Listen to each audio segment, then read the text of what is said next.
Video like जरूर कर लीजिए और ऐसे वीडियो लगातार फ्री में पाने के लिए चैनल को तुरंत सब्सक्राइब कर लीजिए और बेल आइकन को जरूर टैप कर लीजिए ताकि आगे भी सारे वीडियो आपको मिलते रहे। यूट्यूब में फॉलो करते हैं तो प्लीज ये वाला फ्री टेलीग्राम चैनल जरूर ज्वाइन कर लीजिएगा। सारे नोटिफिकेशन सारे अपडेट यहीं पे आते हैं, ध्यान रखिए। यूपीपीएससी ऑफिशियल कैलेंडर 2026 का आ चुका है और इसमें प्रीलिम्स की डेट फाइनली क्लियर हो चुकी है। काफी कयास लगाए जा रहे थे कि ये जो है जून मंथ पे पेपर हो सकता है या जल्दी हो सकता है, लेकिन आयोग ने फाइनली इसको काफी पीछे कर दिया है और इसके प्रीपोन होने के लिए कई सारी चीजें की जा रही है, लेकिन प्रीपोन होने के चांसेस बहुत कम है। आज तक आयोग ने कोई भी पेपर प्रीपोन नहीं किया है। तो आप ये समझिए कि जो भी नए लोग हैं, जो लोग इस साल से तैयारी में जुटेंगे, जिनका ग्रेजुएशन इस साल कंप्लीट होगा, उनके लिए काफी अच्छी खबर हो सकती है। नोटिफिकेशन हो सकता है जल्दी आ जाए। कई बार ऐसा हुआ है कि पेपर काफी बाद में हुआ लेकिन नोटिफिकेशन पहले आ गया है। तो कुल मिलाकर बात यह है कि तैयारी के लिए अच्छा खासा समय यहाँ पर मिल जाएगा आपको।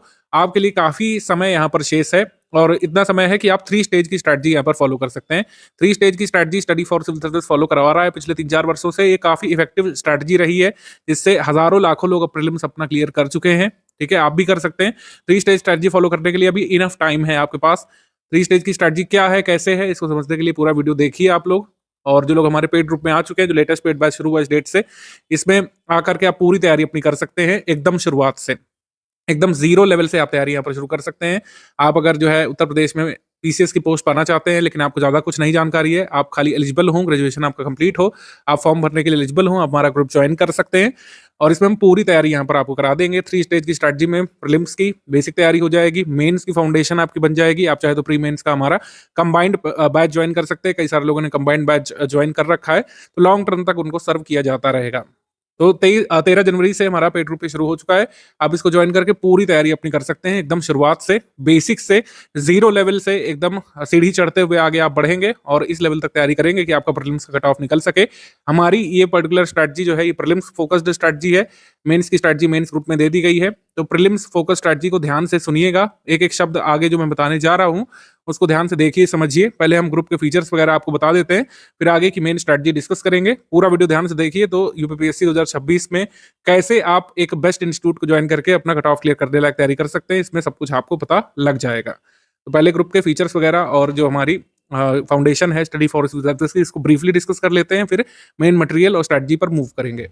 स्टडी फॉर सिविल सर्विस के बारे में आप लोग जानते हैं, हमारा इंस्टीट्यूट 2016 से चल रहा है। जब डिजिटल रिवॉल्यूशन शुरू हुआ था इंडिया में, उत्तर प्रदेश में, तब से ही हमारा ये प्लेटफॉर्म खड़ा हो गया था। पहले रूडिमेंट्री स्टेज में, अब एकदम फुल फ्लेज्ड कह सकते हैं ऑर्गेनाइज्ड तरीके से चल रहा है। कोविड में इतने सारे इंस्टीट्यूट्स बंद हो गए, कई सारे लोगों ने अपना दूसरा काम करना शुरू कर दिया है।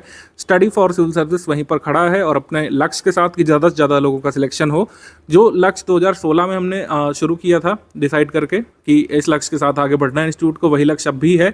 हमने अपने तरीकों में परिवर्तन किया है, अपने आप को अपग्रेड किया, अपने इक्विपमेंट्स को अपग्रेड किया है, अपने साथियों को नई स्किल सिखाई है और नए नए जो चैलेंजेस जो हमको फेस कर रहे हैं यूपीपीएससी के द्वारा जो पेपर बनाए जाएंगे, वो हमारे लिए एक तरीके से चैलेंज होता है। हर साल जो यूपीपीएससी पेपर प्री और मेंस का बनाता है, कोई भी पेपर जिसके लिए हम तैयारी कराते हैं, वो हमारी टीम एज अ चैलेंज लेती है कि किस तरीके से हम अपने मैक्सिमम स्टूडेंट्स को उसमें सिलेक्ट करा पाएँ, उसका कट ऑफ निकलवा पाएँ। ठीक है, तो यही हमारा उद्देश्य रहा है शुरू से कि किस तरीके से जो गिवन सिलेबस है उसकी तैयारी अपने स्टूडेंट्स को कराई जाए, जिससे मैक्सिमम लोग हमारे इंस्टीट्यूट से सिलेक्ट हों। उसके लिए हमने तमाम प्रयास किए हैं। शुरुआत में छोटे स्तर पे होता था, लेकिन अब लगातार इतने सारे स्टूडेंट्स जुड़ते गए, आप लोगों ने विश्वास दिखाया, हमने लगातार मेहनत की, जिससे आपके विश्वास पर हम खरे भी उतर सकें। तमाम लोग सिलेक्ट हो चुके हैं। सिलेक्शन लेने वाले जो प्रीलिम्स के छात्र हैं उनकी संख्या अब लाखों में पहुंच चुकी है। मेंस वाले हज़ारों लोग सिलेक्ट हो चुके हैं। कई सारे लोगों के तो आपने वीडियोस और उनका अनुभव भी सुना होगा हमारे अन्य चैनल्स पर। ठीक है, ये ऐसा ही संभव नहीं हुआ। हमने साल दर साल अपने तरीकों में परिवर्तन किया। इस साल भी आमूलचूल परिवर्तन किया गया है, वो अभी आगे आपको बताएंगे।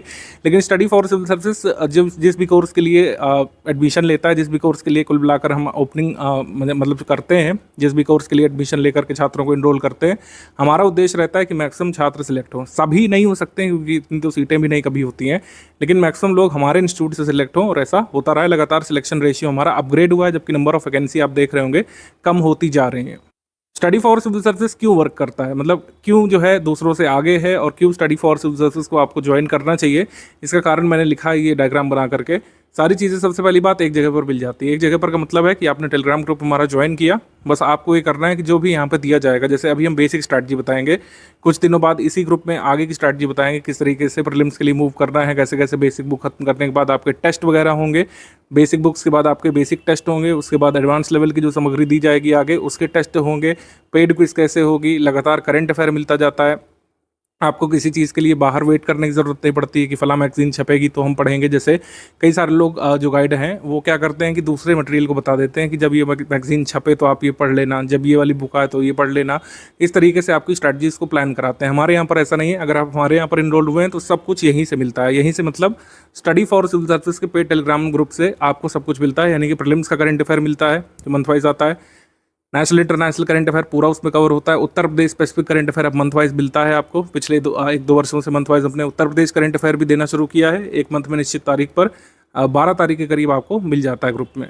करंट अफेयर के अलावा जीएस की पूरी प्रिपरेशन यहाँ पर होगी। शुरुआत बेसिक लेवल पर, फिर प्रीलिम्स ओरिएंटेड लेवल पर, फिर एडवांस लेवल पर टफ क्वेश्चंस के लिए आपको तैयार कराया जाएगा। सारा डेटा सेट जो भी होता है, कई सारे डेटाज आपको तैयार करने पड़ते हैं। जैसे जनगणना भी शुरू हो चुकी है अगली वाली, खैर उसके फैक्ट तो बहुत दिन बाद आने की संभावना है, लेकिन जितना भी डेटा वगैरह होता है, नई रिपोर्ट्स जो आती हैं उसके एसोसिएटेड फैक्ट्स, टाइमली अपडेट्स सारे जो जरूरी होते हैं वो यहाँ पर मिल जाते हैं आपको। हमारे प्रैक्टिस रिसोर्सेज सबसे इनरिच्ड है। हमने देखा है कि कई सारे लोग भले ही हमारा पेड ग्रुप ना ज्वाइन करें, एकदम लास्ट में एग्जाम आने पर स्टडी फॉर सिविल सर्विसेज की प्रैक्टिस रिसोर्सेज पर मैक्सिमम ट्रस्ट करते हैं। जैसे इस समय आर का एग्जाम ही ले लें आप, जो अभी हाल में हुआ था, उसमें सभी ने स्टडी फॉर सिविल सर्विस की टेस्ट सीरीज परचेज की थी, चाहे लीगल माध्यम से चाहे लीगल माध्यम से। और इसका कारण भी है, स्टडी फॉर सिविल सर्विस की टेस्ट सीरीज सबसे ज़्यादा एग्जाम ओरिएंटेड होती है। हमारा टेस्ट सीरीज का डिपार्टमेंट है पूरा, नई टेस्ट सीरीज बनाई जाती है। जबकि दूसरों के यहाँ क्या है, टाइपिस्टों की टीम होती है, वो पुराने सवालों को लेकर के तोड़ मरोड़ करके ऑप्शन ऊपर नीचे दाएं बाएं करके देते हैं, जिससे खास लाभ नहीं मिल पाता है आपको। हमारी टेस्ट सीरीज टीम इस तरीके से टेस्ट ड्राफ्ट करती है जैसे आयोग का जो पैनल होता होगा। अब ये प्रक्रिया तो ट्रांसपेरेंट है नहीं जो हम बता पाएँ, लेकिन आयोग जिस तरीके से अपना काम करता होगा हमारे हिसाब से, जो एग्जामिनर्स का पैनल होगा वो अपने अपने क्वेश्चन ड्राफ्ट करते होंगे, वैसे ही हमारा टेस्ट सीरीज डिपार्टमेंट नए क्वेश्चन ड्राफ्ट करता है हमेशा ही, ठीक है, जिससे मैक्सिमम बेनिफिट आपको मिलता है। सबसे जो ज़रूरी टॉपिक्स होते हैं उसकी प्रैक्टिस हम इतनी बार करा देते हैं कि उससे जो क्वेश्चन पूछे जाते हैं प्रीलिम्स में आप कर ले जाते हैं और आपका कट ऑफ निकल जाता है। तो सबसे ज़रूरी चीज़ है कमिटमेंट। हमारा सपोर्ट लॉन्ग टर्म के लिए होता है। जैसे ये ग्रुप अभी हम शुरू कर रहे हैं, पहला ग्रुप 2026 का, आप देखेंगे कि 12 महीने, 16 महीने, 17 महीने बाद भी हमारी वही एनर्जी रहेगी, वही हमारा कमिटमेंट रहता है। बार बार आपसे फ़ी चार्ज नहीं की जाती है। अगर एग्ज़ाम 1-2 महीने टल भी जाता है, जैसे एग्ज़ाम ये टला है 2025 वाला, पहले जल्दी होना था लेकिन अब ये टल गया है, ऐसे ही कई बार एग्ज़ाम टल जाते हैं 2-3 मंथ के लिए, तो हम अपना सपोर्ट जारी रखते हैं हमेशा ही। जहाँ तक फिजिबल होता है study for civil service team अपना सपोर्ट मेंटेन करती है, ठीक है। अब आर ओ का एग्ज़ाम जैसे कैंसिल हुआ था तो बहुत लॉन्ग टर्म के लिए टल गया था, तो उसमें हमने जो है कुछ नए चेंजेस किए थे, मतलब डिस्काउंट पर लोगों को इनरोल किया था। लेकिन यूपीपीएससी में आज तक भी ऐसा नहीं हुआ है कि एग्ज़ाम टला हो। इवन कोविड में आप देखेंगे एग्ज़ाम 5-6 महीने के लिए आगे बढ़ गया था, लेकिन हमारा सपोर्ट बिना किसी फीस के जारी रहा था और हमने कोविड वाले के बाद के एग्ज़ाम की पूरी तैयारी कराई थी, प्रीलिम्स में और मेंस में भी। तो हमारा सपोर्ट लॉन्ग टर्म तक रहता है। जो हमारा कमिटमेंट फीस लेने के दिन है वही हमारा 16 महीने बाद, 17 महीने बाद भी रहता है। हमारे टीचर्स आपको डाउट क्लियरेंस ग्रुप में उसी तरीके से एंटरटेन करते हैं जैसे डे 1 में, वैसे डे नंबर 1000, मतलब डे नंबर कह सकते हैं 180वें में, या फिर डे नंबर जो है कह सकते हैं 400वें में। जब 12-14 महीने बीत जाएंगे तब भी हमारा वैसा ही सपोर्ट और वैसे की वैसे एनर्जी बनी रहती है। आपकी एनर्जी भले ही डाउन हो जाए, आप भले ही अपने लक्ष्य से इधर उधर दाएं बाएं हो जाए, लेकिन हमारा सपोर्ट हमेशा बना रहता है। हमारे टीचर्स आपको डाउट बताएंगे, हमारा करंट अफेयर रेगुलर बेसिस पर आएगा आपके टेलीग्राम ग्रुप में। जो भी नए अपडेट्स होंगे, जो भी नया स्टडी मटेरियल होगा, वो टाइमली अपडेट किया जाता रहेगा, ठीक है। Consistent support through out your journey बना रहता है। आपकी यात्रा में हम हमेशा साथ दिखेंगे आपको। आप भले ही यात्रा से इधर उधर हो जाएं, आप भले ही जो है पढ़ाई छोड़ दें कि कुछ और करने लगे, जब तक हमारा कमिटमेंट होता है जिस भी कोर्स के लिए, वो हमारा कोर्स चलता रहता है लगातार, ठीक है। तो इसी तरीके से 2016 से हम लोग चला रहे हैं। साल दर साल जो एग्ज़ाम की डिमांड होती है उसको पूरा करने के लिए minor changes here and there पूरे कोर्स में किए जाते हैं, लेकिन हमारा मॉडल वही है कि कमिटमेंट रहेगा। जो भी कमिटमेंट किया गया है उसको पूरा किया जाएगा और पूरा प्रयास हमारी टीम करेगी कि आपका कट ऑफ निकले। अगर आप पढ़ेंगे, हमारा पढ़ाया हुआ एग्ज़ाम में आता है, आपका कट ऑफ जरूर निकलेगा। हम लगातार प्रयास करेंगे, आप लगातार पढ़ते जाइए तो कट ऑफ जरूर निकलेगा। तो जैसे हमने आपको बताया वो यहाँ पर लिखा भी हुआ है, वन स्टॉप डेस्टिनेशन के फॉर्म में रहेगा। कंप्लीट स्टडी मटेरियल आपको मिलेगा। Prelims oriented recorded video lectures बाद में मिलेंगे, टेस्ट सीरीज मिलेगी, प्रीलिम्स ओरिएंटेड कुछ नोट्स भी मिलेंगे आगे चल करके, पीवाईक्यू कंपाइलेशन मिलेगा। सिर्फ यहीं पर जो पीवाईक्यू कंपाइलेशन मिलेगा वही पढ़ना पड़ेगा बाहर से, बल्कि पीवाईक्यू कंपाइलेशन हम लोग नहीं देते हैं कभी, ना रिकमेंड करते हैं, ना बाहरी कोई मैगजीन रिकमेंड करते हैं। मंथली करंट अफेयर आपको मिल जाता है। कैसे कैसे मिलेगा अभी बता रहे हैं। मंथली लाइव डिस्कशन ये फीचर है, ये हमने 2025 से शुरू किया था। मंथली लाइव डिस्कशन में क्या होता है कि 2026 के अगर आप फुल पेड ग्रुप में हैं तो आपके डाउट क्लियरेंस वाले ग्रुप में एक अप्रोप्रिएट टाइम पर, जनरली 40 दिन या 35 दिन के अंतराल में, हम लोग एक लाइव डिस्कशन सेशन करते हैं। वो ऑडियो के माध्यम से होता है। ठीक है। टेलीग्राम में ऑडियो सेशन हम लोग करते हैं, लाइव होता है वो, मतलब लाइव आकर के टीचर आपके डाउट्स जो है सुनेंगे, उसको बताएंगे। आप जो है मतलब लाइव आकर के अपने डाउट पूछ सकते हैं और टीचर से डिस्कस कर सकते हैं क्या चीज़ आपको नहीं समझ में आ रही है, ठीक है, बुक से पढ़ाई नहीं समझ में आ रही है, क्या अप्रोच रखनी चाहिए एग्जाम के लिए, वो समझ नहीं पा रहे हैं, आप कोई ऐसा डाउट पूछना चाहते हैं जो लाइव आकर के ही पूछा जा सकता है, तो आप पूछ सकते हैं। ठीक है, यूपीपीएससी स्पेसिफिक, सिलेबस स्पेसिफिक और बेसिकली प्रीलिम्स ओरिएंटेड चर्चा यहाँ पर होती है। यूपीपीएससी स्पेसिफिक ये 35-40 दिवस में एक बार होता है, जब भी होना होता है हमारे टीचर आपको नोटिफाई कर देंगे और आप जो है अपने टेलीग्राम ग्रुप में इसको ज्वाइन कर सकते हैं और अपने डाउट जो है डिस्कस कर सकते हैं। इसमें पार्ट लेना कंपलसरी नहीं है, यानी कि ये कोर्स का कोई ऐसा भाग नहीं जो आपसे छूट गया या फिर आप नहीं ज्वाइन कर पाए तो आपका कोई नुकसान होगा, ऐसा नहीं है। जो लोग ज्वाइन करना चाहते हैं, जिनके डाउट है, वो यहाँ पे पूछ सकते हैं। अदरवाइज जो डाउट क्लियरेंस वाला ग्रुप है जिसमें आप अपने कोर्स स्पेसिफिक डाउट पूछेंगे, वो तो टाइमली चलता ही रहता है। डेली जो है 15-16 घंटे वो चलता है। आप सुबह से लेकर रात तक अपने डाउट पूछ सकते हैं। अगर लेट नाइट डाउट पूछते हैं तब भी हमारी टीम रिप्लाई करती है कई बार। अगर 2 बजे के बाद डाउट पूछेंगे रात में तो नेक्स्ट मॉर्निंग आपको ग्रुप शुरू होते ही डाउट का रिड्रेसल मिल जाता है, आपका जवाब टाइमली मिल जाता है। इस पीडीएफ को अच्छे से देख लीजिएगा कुल मिला करके। इस पीडीएफ को डाल भी देंगे आपके टेलीग्राम ग्रुप में, पिन कर देंगे। इसमें टाइम प्लान लगा हुआ है, किस तरीके से बेसिक तैयारी करनी है, किस दिन कौन सा चैप्टर कितने घंटे पढ़ना है। इस बार ये व्यवस्था भी हमने कर दी है। पहले हम लोग ये नहीं करते थे, चैप्टर वाइज नहीं बताते थे, बुक वाइज बताते थे, लेकिन इस बार चैप्टर वाइज डेली कितने चैप्टर, कितने घंटे, कितने चैप्टर, पूरा यहाँ पर टाइम प्लान हमने बनाया है, जिससे बेसिक प्रिपरेशन आप शुरू में करें। एकदम जो ABCD से शुरुआत करना चाहते हैं उनको काफ़ी बेनिफिट इसमें मिलने वाला है कि डेली बेसिस पर 45 से 60 दिवस का जो प्लान है 2 महीने का, ठीक है। अगर आप में कैलिबर है तो 1.5 महीने में भी इसको कर सकते हैं, 45 दिवस में। अगर थोड़ा टाइम लेना चाहते हैं 60 दिवस में इसको कंप्लीट कर सकते हैं। फिर आपके इसी स्टडी मटेरियल पर, इसी पढ़े हुए बेसिक पर आपके टेस्ट होंगे, जिससे आप अपनी प्रिपरेशन चेक करेंगे। स्टेज वाइज चलते जाना है। शुरू का जो पहला 2 महीना होगा वो बेसिक पढ़ाई के लिए है। फिर आगे आपके टेस्ट होते रहेंगे करीब 1 महीने तक, बेसिक के 1-1.5 महीने तक टेस्ट होंगे, इवैल्यूएशन आप करिए, उसके बाद आगे की स्ट्रैटेजी बताई जाएगी। अभी बेसिक का ही हम बताएंगे। ओवरऑल आपको आइडिया हमने दे दिया है कि पहले जैसे बेसिक होगा, फिर प्रीलिम्स ओरिएंटेड मटेरियल होगा, फिर PYQ कंपाइलेशन मिलेगा और रिकॉर्डेड वीडियो लेक्चर मिलेंगे, उसको देखना है आपको, उससे तैयार करना है। प्रैक्टिस शुरू हो जाएगी। प्रैक्टिस अभी तुरंत नहीं शुरू कर रहे हैं क्योंकि अभी काफ़ी टाइम है हमारे पास। प्रैक्टिस जो है पेड क्विज के माध्यम से शुरू होगी, पेड क्विज से, और टेस्ट सीरीज़ वगैरह मिलेगी। ये बेसिक टेस्ट सीरीज़ के अलावा बेसिक टेस्ट सीरीज़ अलग है, और जो advance prelims oriented test series है जिससे कई बार क्वेश्चन आ जाते हैं डायरेक्टली एग्जाम में, वो टेस्ट सीरीज़ अलग है। तो काफ़ी सारे टेस्ट यहाँ पर करवाएंगे आपको, आप अपनी प्रिपरेशन जो है अच्छे से एवेलुएट कर सकेंगे टेस्ट सीरीज़ लगाने के बाद। टेस्ट सीरीज़ 2 चरण में होगी। पहला बेसिक जो फेज़ है, बेसिक पढ़ने के बाद जो आपको टेस्ट देना है वो अलग है, बेसिक टेस्ट है, और फिर जो है एडवांस लेवल के प्रीलिम्स ओरिएंटेड टेस्ट हैं, प्रीलिम्स वाले। और पेड क्विज शुरू हो जाएगी, उसमें रेगुलर बेसिस पर पूरे सिलेबस के मोस्ट इंपॉर्टेंट फैक्ट्स और क्वेश्चंस रिवाइज कराए जाते हैं, उसको आप अटेम्प्ट करते रहते हैं, वो अलग है। जो लोग भी पेमेंट वगैरह कर चुके हैं, आपको दिख रहा होगा कि करीब आपको 3 ग्रुप में जोड़ा गया है। 3 मेजर ग्रुप हैं।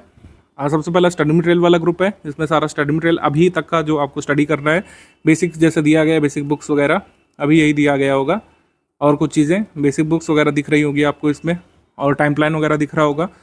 ये पेड स्टडी मटेरियल वाला ग्रुप है, ठीक है। डाउट क्लियरेंस वाला ग्रुप है जिसमें आपको जोड़ा गया होगा, उसमें आप डाउट पूछ सकते हैं टीचर से डायरेक्टली, अपने लिख करके पूछ सकते हैं इसमें। और इसी डाउट क्लियरेंस वाले ग्रुप में लाइव सेशन भी होगा एक निश्चित अंतराल पर। जो लोग ग्रुप में अभी ज्वाइन करे हुए हैं, जैसे ग्रुप शुरू हुआ है मान लीजिए फला तारीख को, और आप 10 से 15 दिवस बाद भी ज्वाइन करते हैं, तो सबसे पहला जो काम करना है, अपने ग्रुप के पिंड मैसेज में स्ट्रैटेजी वीडियो देखना है, और पेड ग्रुप में स्टडी मटेरियल कैसे देखें वाला वीडियो देखना है। इससे आप सब कुछ समझ पाएंगे। अब जिसके लिए आप लोग कई मतलब कह सकते हैं मिनट से स्ट्रैटेजी वीडियो में रुके हुए हैं, वेट कर रहे हैं, वो ये है कि शुरुआत कैसे करें। हम ग्रुप में सर आ गए, कैसे पढ़ाई शुरुआत कर दें।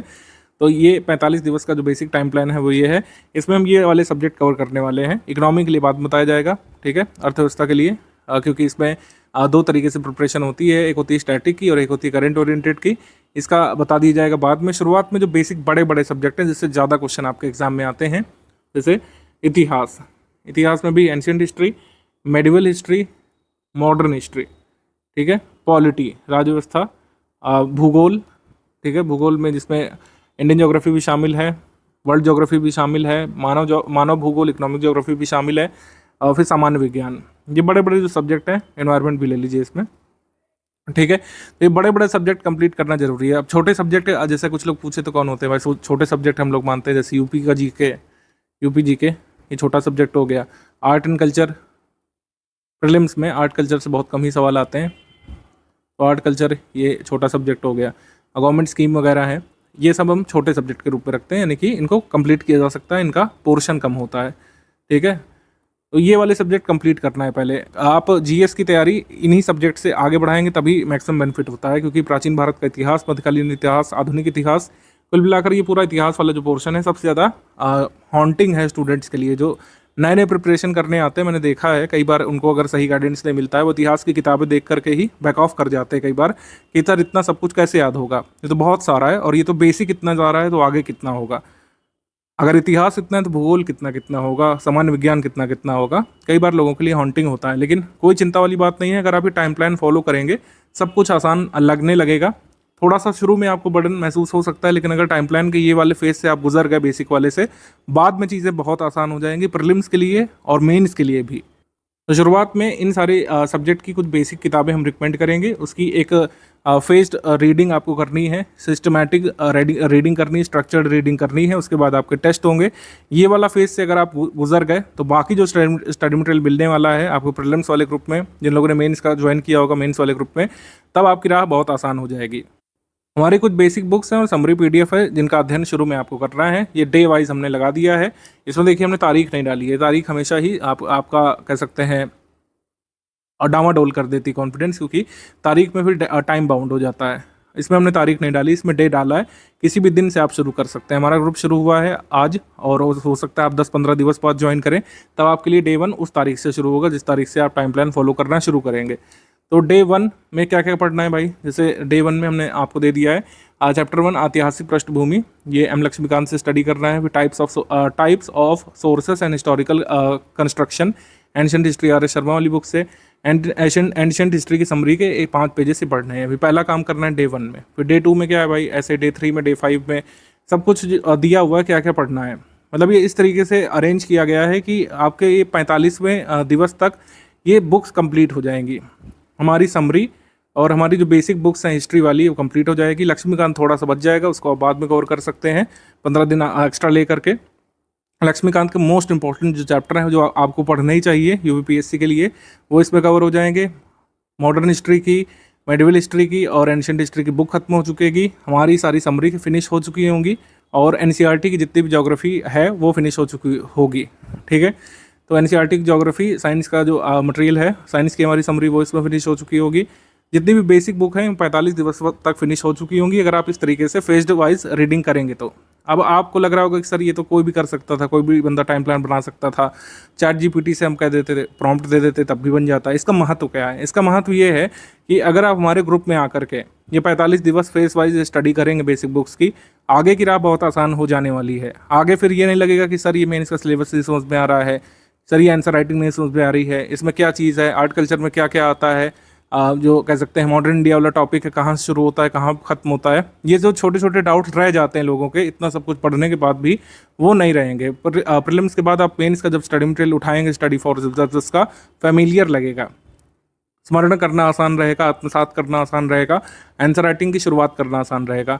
और सिर्फ इतना ही नहीं है कि टाइम प्लान बन गया है, 45 से 60 दिवस तक ये फॉलो करने के बाद आपके बेसिक टेस्ट भी होंगे, बेसिक टेस्ट होंगे, जिससे आप ये कंफर्म कर पाएंगे कि जो आपने 45 दिवस दिए वो कितने फ्रूटफुल रहे, आप क्वेश्चन कर पा रहे हैं कि नहीं। क्योंकि जो टेस्ट होंगे बेसिक वाले इसी स्टडी मटेरियल पर आधारित रहेंगे। जो आपने 45 दिवस तक कंप्लीट किया इसी स्टडी मटेरियल पर आधारित रहेंगे ये अगले बेसिक टेस्ट, ठीक है। हर 5 दिवस में, 7 दिवस में एक मतलब हम लोग इस तरीके से प्लान आगे साझा कर देंगे आपको 45 दिवस खत्म होने के बाद, कि हर 5वें दिवस, 5 से 6 दिवस, एवरी 5th और 6th डे आपका टेस्ट होगा एक फेज्ड मैनर में, ठीक है। टेस्ट होगा, आप उसका एवेल्यूएशन करेंगे और पता लगाएंगे कि आपने जो भी पढ़ा बेसिक बुक उससे आप कितने क्वेश्चन अटेम्प्ट कर पा रहे हैं। उसको ग्रुप में डिस्कस कर सकते हैं। इसके लिए लाइव सेशन भी हम लोग करेंगे जिसमें आप अपना स्कोर डिस्कस कर सकते हैं और आगे की राह हम लोग बताएंगे आपको। अच्छा, एक चीज़ और है कि 45 दिवस का हमने बनाया है, एक एवरेज स्टूडेंट के हिसाब से मैंने बनाया है इसको। लेकिन अगर किसी को लगता है कि वो स्लो रीडर है, उसको थोड़ा और समय लगता है, तो आप इसको 60 या 65 दिवस तक भी ले जा सकते हैं। कोशिश करिए कि इससे आगे नहीं बढ़ाइएगा। मेरे हिसाब से डेली अगर 3 घंटे भी देंगे मुश्किल से, तब भी 60 दिवस में, 62 दिवस में कंप्लीट किया जा सकता है। अगर 4.5 घंटे तक देंगे तो 45 दिवस में ये पूरा कंप्लीट किया जा सकता है। अब ये रीडिंग करना बहुत ज़रूरी है। जैसे आजकल ये रील वाली दुनिया है, लोग बुक्स से हटते जा रहे हैं, लेकिन जो सिविल सर्विसेज के स्टूडेंट्स हैं उन्हें बुक्स का महत्व समझना पड़ेगा। बिना बुक्स के देखिए हो नहीं पाएगा। अब जैसे कुछ लोग पूछेंगे कि सर बुक्स से नहीं आ रहा है, कि बात सच है। एनसीईआरटी की सारी बुक आप पढ़ डालिए तब भी यूपीएससी के 10-15 से ज़्यादा क्वेश्चन नहीं कर पाएंगे, और 10-15 क्वेश्चन से कट ऑफ निकलता नहीं है। लेकिन इसका महत्व हमेशा ही रहता है। जो आगे मटेरियल हम लोग देंगे जो फैक्ट ओरिएंटेड होगा, जिसमें कई सारे फैक्ट होंगे, कौन सा मिनरल कहाँ पे पाया जाता है देंगे, कौन सी पहाड़ी कहाँ पे है, कई सारे वर्ल्ड ज्योग्राफी के इतने सारे फैक्ट हम लोग जो देंगे उसको याद करना आसान हो जाता है। जिन लोगों के बेसिक कवर होते हैं उनका एक ऐसा इंस्टिंक्ट डेवलप होता है कि कई बार जो उनको उत्तर नहीं पता होता है उसका भी सही उत्तर निकाल ले जाते हैं वो लोग एग्जाम में। वो इंस्टिंक्ट आपका तभी डेवलप होगा जब ये आप सबसे कठिन वाले फेज से गुजरेंगे। फ़ोन रख करके, रीलों से ध्यान हटा करके अगर ये बेसिक वाला आपने कवर कर लिया, जो लोग सीरियस स्टूडेंट है वो मेरी बात समझ रहे होंगे, अगर ये बेसिक वाला फेज़ आपने कवर कर लिया तो आगे के सारे फेज़ बहुत आसान हो जाने वाले हैं। स्टडी शेड्यूल के बाद आपके वीकली टेस्ट शुरू हो जाएंगे, उस पर ध्यान केंद्रित आपको करना पड़ेगा। स्टडी शेड्यूल खत्म होने के तुरंत बाद आप टेस्ट देंगे तो फिर से मतलब रिवीजन करने की ज़रूरत नहीं पड़ेगी। टेस्ट देते देते आपको समझ में आ जाएगा कि कितना आप लोग पढ़ पाएँ और कितना यहाँ पे दोबारा रिवाइज करने की ज़रूरत होगी। लक्ष्मीकांत की पूरी बुक में से क्वेश्चंस रहेंगे, मोस्ट इंपॉर्टेंट टॉपिक शेड्यूल में शामिल कर दिए हैं। धीरे धीरे लक्ष्मीकांत को पूरा खत्म करने की कोशिश कर रहे हैं आपको 45 दिवस के बाद तक। अभी तक जो हमारे पेड ग्रुप शुरू हुए थे उसमें यही प्लान आपको बताया गया था, लेकिन कई सारे लोगों की अलग से डिमांड आई थी कि सर हम बिल्कुल भी बेसिक बुक से शुरुआत नहीं कर सकते हैं, हमें वीडियो लेक्चर्स के माध्यम से एक एक पॉइंट पढ़ करके समझाया जाए, स्क्रीन रिकॉर्डिंग के माध्यम से, कुल मिलाकर MP4 वीडियो लेक्चर के माध्यम से इसको समझाया जाए। कई सारे लोगों की डिमांड थी, तो हमने बेसिक बुक को पढ़ाते हुए वीडियो लेक्चर्स देना शुरू कर दिया अपने पेड ग्रुप में। शुरुआत के ग्रुप में फीचर नहीं था, लेकिन उस ग्रुप में फीचर जोड़ा गया, तो आपके ग्रुप में भी ये फीचर रहेगा।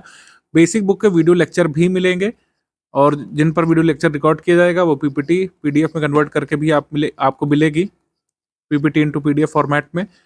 तो इस तरीके से आपकी राह और भी आसान हो जाने वाली है, कोई भी दिक्कत नहीं रहेगी अब तो। लक्ष्मीकांत समझने में जिन लोगों को दिक्कत है, तो पॉलिटी के लिए जो है अभी शुरुआत में बेसिक हम लोग देंगे आपको। पॉलिटी लक्ष्मीकांत पढ़ने से पहले आपको पॉलिटी NCERT के वीडियो लेक्चर मिल जाएंगे। उसको पढ़ने के बाद, उससे समझने के बाद पॉलिटी लक्ष्मीकांत और भी आसान हो जाएगी। भले ही 45 दिवस में आप पूरा ना कर पाएँ, लेकिन अगर पहले वीडियो लेक्चर से आएंगे, वीडियो लेक्चर पढ़ते हुए आएंगे, बेसिक से पढ़ते हुए, तब बेसिक बुक की रीडिंग आसान हो जाएगी, लक्ष्मीकांत की रीडिंग आसान हो जाएगी। तो ये मैं बाद में हिस्सा रिकॉर्ड कर रहा हूँ कि आपके जो रीडिंग टाइम प्लान में जो वीडियो लेक्चर हैं वो भी इंक्लूड कर दिए गए हैं। सभी बेसिक बुक जो कि हमने आपको रिकमेंड की उसके जो है वीडियो लेक्चर मिलेंगे आपको ग्रुप में। और पॉलिटी हम लोगों ने नहीं शामिल किया था शुरुआत में, पॉलिटी NCERT, लेकिन पॉलिटी NCERT के भी शुरुआत में आपको वीडियो लेक्चर प्रोवाइड कर दिए जाएंगे। लेटेस्ट अपडेट है आपके कोर्स में, ये पुराने ग्रुप को फीचर दिया गया था तो आपके ग्रुप में भी शामिल कर लिया गया है। ठीक है, तो बेसिक बुक के टाइम प्लान में रीडिंग तो है ही, लेकिन आपको जो है आपको सपोर्ट के लिए वीडियो लेक्चर भी मिलेंगे। वीडियो लेक्चर का टाइम प्लान आपके ग्रुप में साझा कर दिया जाएगा, किस दिन कौन सी बुक का, कौन से सब्जेक्ट का वीडियो लेक्चर मिलेगा वो आपको अलग से ग्रुप में ही बता दिया जाएगा। ठीक है, आगे स्ट्रैटेजी वीडियो आप लोग कंटिन्यू करिए। कई सारे लोगों के मन में अभी भी डाउट रह रहा होगा कि क्यों बेसिक बुक पढ़ें जब इससे पूरा सिलेबस कवर नहीं होता है और एग्जाम में सारा कुछ नहीं आ सकता है। लेकिन बेसिक बुक जरूरी है, क्योंकि जो स्टाइल है बेसिक बुक का, जो पुरानी NCERT है उसमें समझाते हुए चीज़ें दी हुई हैं। तो कई बार जो इंट्रोडक्शन है वो बहुत शॉर्ट होना चाहिए। इंट्रोडक्शन भले ही ओवरऑल सिलेबस को कवर ना करे, लेकिन आपके अंदर रीडिंग हैबिट डेवलप करेगा कि आप चीज़ों को लिंक कैसे करते हैं। बहुत छोटे से बच्चों जैसी भाषा में समझाते हुए जब चीज़ें एडवांस लेवल तक बढ़ती हैं आगे, तो उसको समझने में, आत्मसात करने में आसानी रहती है। कौन सी जगह पर विश्व के कौन से हिस्से पर कौन सा मिनरल पाया जाएगा, ये रटने को तो रटा भी जा सकता है, लेकिन अगर आपकी स्किल्स अच्छी हैं, अगर आपने बेसिक कंप्लीट किया है, कई बार आपके सामने ऑप्शन होगा, आपने नहीं पढ़ा होगा कि कौन सी जगह पर कौन सा मिनरल मिलेगा, लेकिन आपके सामने अगर क्वेश्चन होगा तो आप उसमें सही अंदाजा लगा लेंगे, क्योंकि आपने लिंक किया होगा हर चीज़ को। आपने जो कह सकते हैं जलवायु है, जलवायु यानी जो क्लाइमेट है उसको पढ़ा है, वर्ल्ड क्लाइमेट को पढ़ा है। इसके साथ आपने जियोलॉजी पढ़ी है अच्छे से, इसके साथ आपने सॉइल वगैरह पढ़ा है। इन सबको लिंक करके आप कहीं ना कहीं अंदाज़ा लगा लेंगे कि कौन सी जगह पर कौन सा मिनरल मिलेगा। ये ऐसे ही वर्क करता है, ये मैं आपको वैसे नहीं समझा सकता जब तक आप खुद नहीं पढ़ेंगे। अगर आपने पढ़ी हैं हिस्ट्री की सारी बुक्स, कई बार आप कठिन से कठिन क्वेश्चन भी सही कर ले जाएंगे बिना पूरा फैक्ट पता हुए। अब जैसे पूछेंगे कि किस राजा का कौन सा पुत्र था, वो तो नहीं कर पाएंगे, लेकिन कई बार कठिन वाला सवाल जैसे प्रशासनिक व्यवस्था के बारे में पूछा जाता है, या फिर चीज़ों को लिंक करके पूछा जाता है हिस्ट्री में, प्रथाओं के बारे में, सामाजिक प्रथाओं के बारे में, आप उसको आंसर कर ले जाएंगे। अभी भी कुछ क्वेश्चन हैं जो NCERT से डायरेक्टली हो सकते हैं, सरप्राइजिंगली आपको शायद ना पता हो। मैंने पूरी एक लिस्ट बनाई थी इस वीडियो को बनाने से पहले, पिछले 4-5 वर्षों के पेपर को देखते हुए, कि कौन कौन से क्वेश्चन डायरेक्टली अभी भी NCERT से किए जा सकते हैं। पिछले करीब 4 साल के पेपर को एनालाइज मैंने किया था और इन क्वेश्चंस की लिस्ट बनाई थी जो डायरेक्टली अभी भी एनसीईआरटी बुक्स पढ़ करके किए जा सकते हैं। ठीक है, जैसे ये वाला आप सवाल ले लीजिए, कौन सी हिमालयन पर्वत श्रेणी में स्थित नहीं है। तो अगर आपको सिर्फ ये पता होता कि ऐसे नाम वाले पर्वत ज़्यादातर जो है ये साउथ इंडिया में है, या फिर हम लोग कह सकते हैं सतपुड़ा के नीचे ही मिलेंगे, ऐसे नाम वाले पर्वत सतपुड़ा के नीचे मिलेंगे। हमसे पूछा है हिमालयन पर्वत श्रृंखला श्रेणी में कौन कौन से शामिल हैं। तो अगर आपने ये दो एलिमिनेट कर लिए तो ये दो आंसर आप कर सकते थे, इसका आंसर डी वाला आप निकाल सकते थे। ऐसे ही कई सारे प्रश्न हैं। ये वाले देखिए, ये तो डायरेक्टली एनसीईआरटी के फैक्ट पे आधारित है। पहला वाला, भारत छठा सबसे बड़ा देश है, कितना एरिया कवर करता है, पूरी तरीके से ट्रॉपिक जोन में आता है कि नहीं आता है। ये वाले क्वेश्चन डायरेक्टली एनसीईआरटी से किए जा सकते थे। ये वाला रक्त में ब्लू बेबी सिंड्रोम किससे होता है, या डायरेक्टली गिवन है। विटामिन वाला जो केमिस्ट्री में जो कह सकते हैं हम पढ़ते हैं, विटामिन वाले में साफ साफ दिया एनसीईआरटी में कि ह्यूमन बॉडी सारे विटामिन को सिंथेसाइज नहीं कर पाती, हमको कुछ स्पेसिफिक फूड कंज्यूम करने होते हैं अपनी डाइट में, जिससे हमारे गट में यानी हमारी आंतों में जो बैक्टीरिया होते हैं वो विटामिन सिंथेसाइज करते हैं। ठीक है, तो इस कंसेप्चुअल क्वेश्चन को कर सकते थे आप। ऐसे ही जलवायु वगैरह वाला चैप्टर अगर आपने पढ़ा हो और रिन्यूएबल एनर्जी रिसोर्सेज वाला चैप्टर पढ़ा हो तो इन वाले क्वेश्चन को कर सकते थे। ठीक है, अगर आपने थोड़ा बहुत जो कृषि वाला चीज़ें कंप्लीट की हैं तो ये अंदाज़ा लगा सकते थे कि कौन सी क्रॉप कहाँ पे देखने को मिलेगी। एग्रीकल्चर, साइंस और इन्वायरमेंट वगैरह को लिंक करके कई सारी चीज़ें जो एनसीईआरटी में चैप्टर्स के फॉर्म में दी है, उससे काफ़ी फायदा आपको ना सिर्फ प्रीलिम्स में मिलता है बल्कि मेंस में भी। ये क्वेश्चन आप कर सकते थे। ये मुगल साम्राज्य मूल रूप से सैनिक राज्य था, ये अवधारणा दी है एनसीईआरटी में। ठीक है, क्योंकि मुगल जो है थियोक्रेसी पर आधारित राज्य नहीं था। मुगल कह सकते हैं administration what not based on theocracy. ठीक है, राजधर्म पर आधारित नहीं था, सैनिक राज्य था और मनसबदारी सिस्टम के हिसाब से यहाँ पे सैनिकों को नियुक्त किया जाता था। Asiatic Society of Bengal directly दिया है। आज भी कई सारी चीज़ें डायरेक्टली दी हैं एनसीईआरटी में जो पूछी जाती हैं। Various components of ecosystem are independent, यहाँ पे नॉट दिया हुआ है तो ये असर्शन रॉन्ग हो जा रहा है हमारा। ये पिछले 4-5 वर्षों के पेपर से मैंने निकाला। यूट्रोफिकेशन दिया है और बायोजियोकेमिकल साइकिल भी दी है। मानव मस्तिष्क के बारे में जो क्वेश्चन पूछे जाते हैं, हमारा हार्ट कितने चैम्बर का है, और ये तो डायरेक्टली दिया है कि तमिलनाडु कोस्ट को जो है साउथ वेस्ट मानसून से वर्षा क्यों नहीं मिलती है। ठीक है, इसका कारण भी डायरेक्टली मेंशन्ड है। इसके बाद जो है ये वाला है आइलेट्स ऑफ बीटा सेल्स से, मतलब beta cells of islets of Langerhans से पैंक्रियास में कौन सा हार्मोन सेक्रेट होता है, इंसुलिन। इसकी कमी से क्या हो जाता है वो भी हमको पता है। ग्रोथ, पॉपुलेशन और डेवलपमेंट कैसे आपस में लिंक्ड है, ये उदाहरण एनसीईआरटी से आप बना सकते हैं। प्राकृतिक रेशम में कौन सा कंपोनेंट आपको देखने को मिलेगा। कोरिलेस फोर्स की अवधारणा दी है एनसीईआरटी ज्योग्राफी में। ये 2024 वाले कुछ क्वेश्चन है जिसमें इस तरीके से आंसर किया जारी करता था निशान लगा करके। तो हिमालय अभी भी ऊंचा क्यों हो रहा है, ये 9th क्लास की ज्योग्राफी के चैप्टर में गिवन है। टेक्टोनिक प्लेट्स अभी भी टकरा रही हैं। ठीक है, इंडियन टेक्टोनिक प्लेट अभी भी कोलाइड कर रही है यूरेशियन से, तभी हिमालय अभी भी ऊंचा हो रहा है। 2019 में हिमालय की नपाई हुई थी, थोड़ा सा सेंटीमीटर बढ़ा है हिमालय का। टर्किश इन्वेजन सक्सेसफुल क्यों हुआ था, इसकी अवधारणा गिवन है। ठीक है, मेडिवल हिस्ट्री में सतीश चंद्रवाली में। और किस तरीके से आपके कह सकते हैं 12th की ह्यूमन ज्योग्राफी वाली एनसीईआरटी में ये अवधारणा समझाई गई है सस्टेनेबल डेवलपमेंट की, ब्रेटलैंड रिपोर्ट की। लिमिट टू ग्रोथ जो है ये क्लब ऑफ रोम का है, इसके बारे में मेंशन्ड है। तो कुछ ऐसा नहीं कि बिल्कुल भी क्वेश्चन एनसीईआरटी से नहीं आ रहे हैं, लेकिन इतने सब्सटेंशियल नहीं कि पूरा कट ऑफ निकल जाए। लेकिन बेसिक अगर आप कवर करते हैं तो इन क्वेश्चंस का लाभ तो मिलता ही है। मेंस का जब आप पढ़ने जाते हैं तो काफ़ी फायदा उससे मिलता है मेंस के मैटर को समझने के लिए, क्योंकि मेंस का मैटर किसी भी जगह से आप पढ़ें, चाहे आप हमारे यहाँ से पढ़ें चाहे कहीं से भी, मेंस के मैटर में बेसिक से नहीं पढ़ाया जाता। मेंस के मैटर में सिलेबस के हिसाब से पढ़ाया जाता है, जो सिलेबस में है उसको एक्सपैंड किया जाता है, जिससे आंसर राइटिंग में आपके लिए हेल्प मिले। आंसर राइटिंग में आप उन कह सकते हैं पॉइंट्स को यूज़ कर पाएँ। ह्यूमन डेवलपमेंट इंडेक्स में कौन कौन से पैरामीटर्स होते हैं, इंडिया की लेटेस्ट रैंक क्या है, ये करंट अफेयर में कवर होता है। अभी हमने कवर कराई है मई मंथ वाले में, मई 2025 में लेटेस्ट रैंक जो आई है इंडिया की, वो पता होना चाहिए आपको। अगर पता है तो कमेंट करके बताइए इस वीडियो के नीचे आप लोग। माल्थस की थ्योरी जो है ये गिवन है एनसीईआरटी में डिटेल में। एसिड रेन का भी पूरा कंसेप्ट समझाया गया है, और ये अवध का जो एनेक्सेशन किया गया था उसके बारे में भी कहानी मेंशन्ड है। तो ऐसा नहीं है कि बिल्कुल भी क्वेश्चंस नहीं आ रहे, इतने तो मैंने गिना दिए, जबकि ओवरऑल देखा है। अभी थोड़ा डेप्थ तक देखा जाए तब और भी मिल जाएंगे, मतलब 15 क्वेश्चन तो 150 में से मिल ही जाते हैं आज भी एनसीईआरटी से। ये लाभ है, और दूसरा लाभ तो मैंने बता ही दिया, ओवरऑल अंडरस्टैंडिंग बनती है। जो कठिन वाले कई बार फैक्ट जो पूछे जाते हैं उसको तैयार करने में कहीं ना कहीं इनडायरेक्टली एनसीईआरटीज हेल्प करती हैं। यूपीपीएससी में कितने टॉपिक से कितने क्वेश्चन बनते हैं, कौन कौन से टॉपिक जरूरी होते हैं, उस टॉपिक से कितने क्वेश्चन आते हैं, इसका आइडिया शुरू से होना चाहिए। इसके लिए हम चार्ट देते हैं आपको स्ट्रैटेजी पीडीएफ में। ये शुरू से ही भान होना चाहिए कौन सब्जेक्ट सबसे ज़रूरी वाले हैं। जैसे हिस्ट्री ऑफ इंडिया, इसमें एंशिएंट, मेडिवल, मॉडर्न तीनों ही शामिल हैं। Ancient history, medieval history, modern history. मैंने जानबूझ करके इसमें अलग अलग से आपको नहीं बताया, क्योंकि तीनों ही बहुत महत्वपूर्ण है। पहले 4-5 वर्ष पहले ऐसा कहा जाता था, और वो सत्य भी थी ये बात कि आप मॉडर्न हिस्ट्री पर फोकस करिए, एंशिएंट मिडिवल छोड़ दीजिए या फिर बहुत मिनिमल फोकस उस पर रखिए। लेकिन ऐसा नहीं है, अब एंशिएंट से ज़्यादा क्वेश्चन हो सकते हैं पूरे पेपर में। मिडिवल से ऐसा हो सकता है ज़्यादा क्वेश्चन आ जाए, मॉडर्न से कम आ जाए। तो पूरी हिस्ट्री को कवर करना है, एटलीस्ट शुरुआत में तो पूरी हिस्ट्री पर ही फोकस करना है। जब एकदम एग्जाम नज़दीक होगा तो आगे की स्ट्रैटेजी आपको बताएंगे। 2024 वाले पेपर में जो दिसंबर में हुआ था, 26 सवाल आए थे हिस्ट्री से। 2023 में भी आइडेंटिकल रहा था, 26 आए थे। 2022 में 24 आए थे।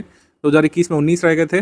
2020 में 22 आए थे। 2019 में भी 22 आए थे। तो हिस्ट्री ऑफ इंडिया से 20+ क्वेश्चन हमेशा ही एक्सपेक्टेड होते हैं। जरूरी टॉपिक है आपका। हालांकि मेन इसमें आर्ट कल्चर वाला पोर्शन आता है, लेकिन हिस्ट्री ऑफ इंडिया बहुत जरूरी टॉपिक है आपका, कह सकते हैं प्रीलिम्स में। हिस्ट्री ऑफ इंडिया को आप छोड़ नहीं सकते बिल्कुल भी। 1/6 हिस्सा है पूरे पेपर का, अगर आप कैलकुलेट करें तो इंडियन हिस्ट्री बहुत जरूरी टॉपिक है। इकोनॉमी ऑफ इंडिया, इससे 15 सवाल आए थे, इस बार ज़्यादा आए थे, पहले कम रहते थे। ठीक है, पहले इकोनॉमी से कम सवाल आते थे, लेकिन अब स्टैटिक भी पूछा जा रहा है, करंट अफेयर भी। इकोनॉमी का हम आगे आपको बताएंगे, शुरुआत के 45-60 दिवस के बाद इकोनॉमी का अलग से प्लान आपको बताएंगे, तो देखिएगा। उसमें जनरल साइंस का क्लियर है, जो टाइम प्लान फॉलो करेंगे उसमें जनरल साइंस का आपका बेसिक बनेगा। बाद में जो बेसिक मटेरियल के बाद जो प्रीलिम्स ओरिएंटेड मिलेगा, उससे आप ये क्वेश्चन कंप्लीट कर ले जाते हैं। 24 आए थे, 19 आए थे पहले, 22, 24 इस तरीके से आते हैं। इंडियन पॉलिटी से अब 20+ क्वेश्चन आने लग रहे हैं, पहले कम आते थे। 20+ क्वेश्चन जो इंडियन पॉलिटी से रहते ही रहते हैं, तो ये बहुत इंपॉर्टेंट टॉपिक अब बन चुका है। ठीक, ज्योग्राफी बहुत इंपॉर्टेंट है, 23 सवाल इससे रहते हैं, और अब बढ़ेंगे ही सवाल जिस हिसाब से पैटर्न चेंज हो रहा है। ज्योग्राफी पर खासा फोकस किया जा रहा है आयोग के द्वारा। पहले देखिए 16, 17 रहते थे, लेकिन अब जो है 23 सवाल, 25 तक भी हो सकते हैं आपके प्रीलिम्स में। मतलब 2025 वाले में आपके प्रीलिम्स में 25 तक भी हो सकते हैं, 26 वाले में। एनवायरमेंट इकोलॉजी से 6 प्रश्न आए थे, कभी कभी 12-13 तक भी आ जाते हैं, तो ये एक जरूरी टॉपिक है। कम जरूरी वाले टॉपिक कौन से भाई? Uttar Pradesh current affair, Uttar Pradesh GK, miscellaneous कम क्वेश्चन आए थे, लेकिन मिसलेनियस भी एक इंपॉर्टेंट टॉपिक है, पास्ट में इससे काफ़ी पूछा गया है। तो मिसलेनियस आगे मिलेगा, इसके लिए बिल्कुल टेंशन नहीं लेना है। मिसलेनियस बहुत लेटेस्ट वाला हम लोग देते हैं, बहुत कम पेजेस पे होता है, वो आगे मिलेगा। अभी बेसिक पर फोकस करना है और करंट अफेयर पर शुरुआत से फोकस बनाना है, क्योंकि सबसे बड़ा पोर्शन तो यही है। अगर आप देखें पूरे पेपर का सबसे बड़ा पोर्शन यही है। अगर इसमें आप इकोनॉमी करंट अफेयर भी शामिल कर लें, तो इकोनॉमी करंट अफेयर शामिल करके ये 35 हो जाता है पूरा। यहाँ पे इकोनॉमी करंट अफेयर शामिल कर लें तो 33 हो जाएगा, यहाँ पे शामिल कर लें तो 36 हो जाएगा। इकोनॉमी करंट अफेयर और जो नेशनल इंटरनेशनल करंट अफेयर है, उत्तर प्रदेश करंट अफेयर को भी शामिल कर लें, तो पूरे पेपर में 40 सवाल तो इसी से आते हैं। कैसे कवर होगा ये हमने आपको जीएस वाले के लिए तो बता दिया बेसिक, कि जैसे जैसे टाइम प्लान है वैसे वैसे फॉलो करना है 45 से 60 दिवस तक। उसके बाद बेसिक टेस्ट देना है। जीएस के लिए तो सॉर्टेड है। अब करंट अफेयर कैसे कैसे करना है, कैसे कैसे कराया जाएगा ग्रुप में, इसको देख लेते हैं। करंट अफेयर कैसे कैसे मिलेगा? करंट अफेयर आपको डेली बेसिस पर भी मिलेगा। जो लोग हमारे 6500 वाले ग्रुप में, 9000 वाले ग्रुप में आए हैं, मतलब आप टोटल स्टडी मटेरियल वाले ग्रुप में आए हैं और फुल पेड ग्रुप में आए हैं, तो डेली करंट अफेयर मिलेगा। मंथ वाइज करंट अफेयर भी मिलेगा, उत्तर प्रदेश करंट अफेयर भी मिलेगा। ठीक है, जो लोग केवल स्टडी मटेरियल वाले ग्रुप में आए हैं, कह सकते हैं 4000 वाले में, उनको शायद जो है डेली बेसिस पर करंट अफेयर ना मिल करके डेली का मंथली कंपाइल करके मिलेगा। जो भी आपके कोर्स की डिटेल है उसमें देख लीजिएगा। मतलब जो लोग फुल पेड ग्रुप में हैं उनको डेली करंट अफेयर मिलेगा, मंथली करंट अफेयर मिलेगा, डेली का मंथली कंपाइल करके मिलेगा मेन स्पेसिफिक के लिए, और उत्तर प्रदेश करंट अफेयर भी मिलेगा। मतलब टोटल करंट अफेयर यहीं से मिल जाएगा, आपको कहीं से कुछ भी पढ़ने की जरूरत नहीं पड़ेगी। ये बात सच है, कुछ लोग रिकमेंड करते हैं कि आपको पेपर खुद से पढ़ना चाहिए, लेकिन यूपीपीएससी की ऐसी अभी कोई डिमांड नहीं है कि आपको खुद से न्यूज़पेपर एनालिसिस करना चाहिए। जो लोग यूपीएससी की तैयारी करते हैं वो लोग अपने न्यूज़पेपर वाला अपने हिसाब से देख सकते हैं। इसके लिए अलग से न्यूज़पेपर पढ़ने की जरूरत नहीं पड़ेगी। कुछ लोग हिंदी न्यूज़पेपर रिकमेंड करते हैं कुछ लोगों को, उसको भी अवॉइड करिए। फोकस करिए कि आपको जो डेली करंट अफेयर मिलेगा स्टडी फॉर सिविल सर्विस का, उसको आप कंप्लीट कर लें। मेरे हिसाब से शुरुआत में 50 मिनट, फिर धीरे धीरे करके आप 25-22 मिनट तक लाइएगा अपनी टाइम ड्यूरेशन को, कि इतने में आपको डेली करंट अफेयर कंप्लीट कर लेना है। डेली करंट अफेयर को याद नहीं करना है, ध्यान रखिएगा। जैसे न्यूज़पेपर को हम लोग याद नहीं रखते हैं, याद करना हमारा औचित्य नहीं होता है, जानकारी इकट्ठा करना औचित्य होता है। डेली न्यूज़पेपर को पढ़ने का उद्देश्य जो होता है, वैसा ही उद्देश्य आपको हमारा डेली करंट अफेयर पढ़ते समय रखना है, कि आपको याद नहीं करना है, आपको बस अंडरस्टैंडिंग बनानी है, आपको बस खुद को इन्फॉर्म्ड रखना है। तो डेली करंट अफेयर और मंथली करंट अफेयर में अंतर क्या होता है, इसको पहले से एक बार कवर कर लेते हैं। मंथली करंट अफेयर में 2 प्रकार के पीडीएफ हम लोग देते हैं। एक मंथली करंट अफेयर होता है जिसमें सेक्शनल करंट अफेयर और एमसीक्यू होता है, यही सबसे जरूरी वाली पीडीएफ होती है जो आपको स्किप नहीं करना है। मंथ वाइज ये वाली तो करना ही है, क्योंकि प्रीलिम्स में जो क्वेश्चन आएंगे आपके करंट अफेयर वाले, वो इस पीडीएफ से डायरेक्टली सॉल्व होते हैं। उसका स्क्रीनशॉट वगैरह भी हम लोग दिखाते हैं एग्जाम के बाद। यही वो पीडीएफ है जिसमें नेशनल इंटरनेशनल हम लोग कवर करते हैं, पहले सेक्शन वाइज और फिर इसके कुछ एमसीक्यू होते हैं। इसके अलावा टॉप 500 हम लोग क्वेश्चन देते हैं, इससे आप प्रैक्टिस कर सकते हैं। मंथली करंट अफेयर पढ़ने के बाद इससे प्रैक्टिस कर सकते हैं। ठीक है, तो ये 2 पीडीएफ देते हैं। प्रधानता यहाँ पर इसी की रहेगी। जो प्राइमरी पीडीएफ जो आपको स्टडी करनी है, जो फंडामेंटल आपको स्टडी करना ही करना है, वो ये है, ये मैंडेटरी है इसको स्टडी करना। ये टॉप 500 वाला आपके पास समय है, अगर आपको लगता है कि रिवाइज करना चाहते हैं तो इसको पढ़ सकते हैं। ये मैंडेटरी नहीं है। 500 वाला ये कॉम्प्लीमेंट्री है, मैंडेटरी नहीं है। अगर आपको रिवाइज करना है, आपको लग रहा है कि मंथली करंट अफेयर पढ़ने के बाद हमको और प्रैक्टिस करने की जरूरत है, तो आप इससे कर सकते हैं। लेकिन जो मैंडेटरी है, जो कंपलसरी है, वो ये वाली है। मंथली करंट अफेयर पढ़ना प्रीलिम्स के लिए कंपलसरी है, ये कंपलसरी पीडीएफ है। डेली करंट अफेयर और मंथली करंट अफेयर में क्या अंतर होता है, इसको एक बार अच्छे से हम लोग डिकोड कर लेते हैं, जिससे आगे परेशानी होगी नहीं। कई सारे लोगों के मन में डाउट रहता है। डेली करंट अफेयर की जो पीडीएफ है 14-16 पेजेस में डेली बेसिस पर आती है। जैसे न्यूज़पेपर आता है आपके पास, न्यूज़पेपर में कई सारे घटनाक्रम होते हैं, खेल घटनाक्रम भी होता है और बॉलीवुड से भी जुड़ा पेज रहता है, जो आपके लिए कभी भी जरूरी होता नहीं है। मतलब बॉलीवुड की एक आधी खबरें, अवार्ड वगैरह शो को छोड़ करके कुछ जरूरी नहीं होता हमारे एग्जाम के लिए। तो डेली करंट अफेयर का उद्देश्य यही है कि आपको गैर जरूरी चीज़ों से बचा करके कुछ ऐसी चीज़ दी जाए जो प्रोडक्टिव हो, ओवरऑल आपकी प्रिपरेशन में हेल्प करे और डिस्ट्रैक्टिव भी ना हो। ठीक है, मतलब डिस्ट्रैक्ट भी ना करे इधर उधर की न्यूज़ से। तो ये मुख्य परीक्षा के सिलेबस पर केंद्रित करके दी जाती है। जैसे आपने अगर देखा होगा डेली करंट अफेयर का स्ट्रक्चर, उसमें बकायदा लिखा भी रहता है कि GS1 से संबंधित टॉपिक है, GS4 का टॉपिक है, GS2 का टॉपिक है, GS3 का है। इस तरीके से लिखा भी रहता है उसमें। किसी भी घटनाक्रम को, किसी भी न्यूज़ को, या फिर कह सकते हैं किसी भी मेन इवेंट को 360 डिग्री कवर करने का इसमें प्रयास किया जाता है, जिससे आपको ज़्यादा से ज़्यादा मैटर मिले। इसमें चीज़ों को पल्लवित किया जाता है, एक्सपैंड किया जाता है, ठीक है, समझाने की कोशिश की जाती है हर तरीके से। तो मैटर थोड़ा सा ज़्यादा हो सकता है, डेली बेसिस पर आता है 14-16 पेज। और इसमें मुख्य परीक्षा में उत्तर लेखन जब आपको करना होता है, इससे हेल्प मिलती है, क्योंकि डेली बेसिस पर आपके पास कुछ ना कुछ मैटर होता है लिखने के लिए। आपके पास कई सारे पॉइंट्स होते हैं, हर चीज़ का प्रो एंड कॉन्स उसमें डिस्कस किया जाता है। भविष्य के सरोकार करके एक वो हेडिंग होती है, जिसमें बताया जाता है आगे क्या हो सकता है और स्टूडेंट को क्या क्या ध्यान रखना चाहिए। इसको आपको लर्न नहीं करना होता है। सबसे ज़रूरी बात यह है कि डेली बेसिस पर इतना करंट अफेयर आएगा, आप कभी भी याद नहीं कर पाएंगे। एक दिन का पूरा नहीं रट पाएंगे, वो तो महीने भर चलता रहेगा। संडे को नहीं आता है डेली करंट अफेयर में, संडे ऑफ रहता है। संडे को जरूरी इवेंट होता है तो उसको मंडे को हम लोग कवर करते हैं। संडे को करंट अफेयर नहीं आता है, ध्यान रखिएगा। तो संडे को हॉलीडे रहता है आपका। मुख्य परीक्षा में इसमें फ़ायदा मिलता है, प्रीलिम्स परीक्षा में भी इसकी महत्ता है लेकिन कम है। ठीक है, तो ये daily current affair mains focus ज़्यादा होता है, इसमें मेंस में ज़्यादा हेल्प मिलती है आपको, प्रीलिम्स में कम हेल्प मिलती है और इसको लर्न नहीं करना होता है। ये मुख्य बिंदु हो गए। मंथली करंट अफेयर डिफर कैसे करता है? मंथली करंट अफेयर का स्ट्रक्चर ही बिल्कुल अलग है। आपने देखा होगा शुरुआत में कुछ टेबल्स बनी रहती है, उसमें कुछ न्यूज़ लिखी है और फिर बाद में कुछ एमसीक्यू है। पूरी तरीके से प्रीलिम्स में जैसे क्वेश्चन आयोग पूछता है उसी फॉर्मेट में हम बनाने का प्रयास करते हैं। इसमें कोशिश की जाती है कि कम से कम शब्दों में पूरे मंथ का हम लोग कवर कर लें। आपने देखा होगा नंबर ऑफ पेजेस कम से कम रखने का प्रयास किया जाता है, फॉन्ट भी छोटे रखे जाते हैं, क्योंकि कहीं ना कहीं आगे जाकर के आपको मल्टीपल टाइम्स इसका रिवीजन करना पड़ेगा। करंट अफेयर में प्रत्यक्ष तौर पर फायदा मिलता है। देखिए हमने लिख भी दिया, डायरेक्टली आपको फायदा मिलता है। डायरेक्टली कैसे डायरेक्टली फायदा मिलता है? जैसे एग्जाम में मान लीजिए पूछ लिया कि G20 समिट जो हुई उसमें अध्यक्षता किस राष्ट्र ने की, मल्टीपल स्टेटमेंट वाला सवाल आ गया, उसमें एक स्टेटमेंट में पूछ लिया कि अध्यक्षता किस राष्ट्र ने की, तो उसमें हमारे करंट अफेयर की PDF पे लिखा रहता है ऑलरेडी कि अध्यक्षता किसने की, उस समिट की थीम क्या थी, यानी मुख्य विषय क्या था, समिट में कोई इंपॉर्टेंट निर्णय लिया गया, G20 में क्या किसी नए सदस्य को जोड़ लिया गया, या फिर कोई इवेंट हुआ जरूरी वाला, और अगर भारत ने उसमें पार्टिसिपेट किया तो भारत की तरफ से गया कौन था, भारत ने क्या कोई नई अनाउंसमेंट की उसके बारे में, कोई नया क्या कह सकते हैं चार्टर वगैरह जारी किया गया, या फिर जो विजन डॉक्यूमेंट है उसमें कोई नई अनाउंसमेंट की गई है, ये सब चीज़ें। डिक्लेरेशन का नाम क्या है जो कह सकते हैं समिट में अनाउंस की गई। वो ऐसे कई सारे फैक्ट जो मेमोराइज भी करने पड़ सकते हैं डायरेक्टली। जैसे जब G20 की अध्यक्षता भारत को मिली थी तब उसमें उस साल कई सारे फैक्ट थे जो G20 के बारे में आपको मेमोराइज करने पड़े थे। इस बार जो हॉट टॉपिक है पूरे साल भर जो रहा, PM सूर्य घर मुफ्त बिजली योजना, इसके बारे में UPSC ने भी पूछा। PM सूर्य घर मुफ्त बिजली वाला सभी एग्जाम्स में लगभग पूछा। 2025 का जो पेपर होने वाला है, मैं एंटिसिपेट कर रहा हूँ कि इससे भी अभी जो है आपको क्वेश्चन देखने को मिलेगा। 2025 के पेपर में प्रीलिम्स में PM सूर्य घर से एक क्वेश्चन बहुत ही एंटिसिपेट किया जा रहा है। मुझे लगता है कि कुछ ना कुछ तो जरूर पूछेंगे इसमें। तो हमने क्या किया कि PM सूर्य घर का पूरा एक वीडियो बना करके 2025 वाले ग्रुप में डाल दिया।